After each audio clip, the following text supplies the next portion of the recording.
What y'all be doing to get over y'all ex? Like, what do y'all do? I talk about it. I talk about all the horrible things that he did to me. Let me tell you something. I know people say, oh, you have to move on, you have to heal, blah, blah, blah. But if you don't learn about your past, you are sure to repeat it. I talk about all the horrible things that he did to me. Not only do I do that, which keeps me away from him, number two, I block him. He's a non-participating parent. He doesn't want to parent with me, and so I'm done fighting. And so I block him, and I went completely no contact about 7 months ago. We do have a third party that he can reach out to if he needs to see my kids. We meet at a separate location. He meets another family member at a separate location. My kids are dropped off. They're picked up. I don't have to deal with it. I was in a marriage for 10 years, right? He lied the whole 10 years. And then during our breakup, he was completely horrible, right?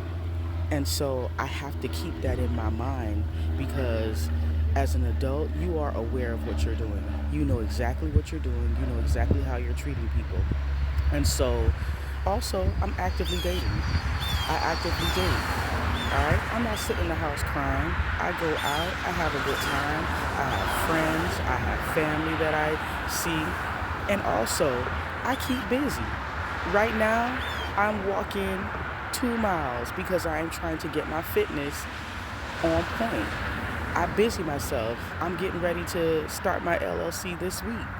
I'm going to actually sign up for my LLC, make my logo, and go into business for myself. Busy yourself. The most important thing you need to do is you never forget what that person did to you. You never forget. That man tried to ruin my life because I did not want to stay with a cheater.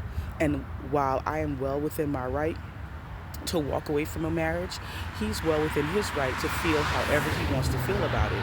But you don't get to shit on your kids in the process. Yes, the relationship is over, but you have a responsibility to show up for your children.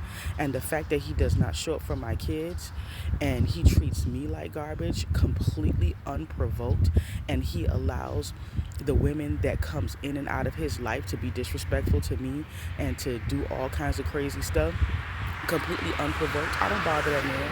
I don't mess with him. His current wife playing on my phone. How do you come back from that? How do you come back from that? When the grass you think is greener, it's literally tarp, and you try to come back, how can you explain your behavior? You can't. I'm moving on. And so y'all may be tired of it, but I will never be tired of talking about the horrible things he's done to me. And for him to think that me being a single parent was some kind of a punishment and then you're going to punish me by not helping with my kids, all of that alone, forget the divorce, forget what he did, but you contributing to mistreat my children by being a non-participating parent, that's enough for me to never fucking speak to your ass again. As far as I'm concerned, he is my past and he is an example. That's what X means. Your example of what not never to do again.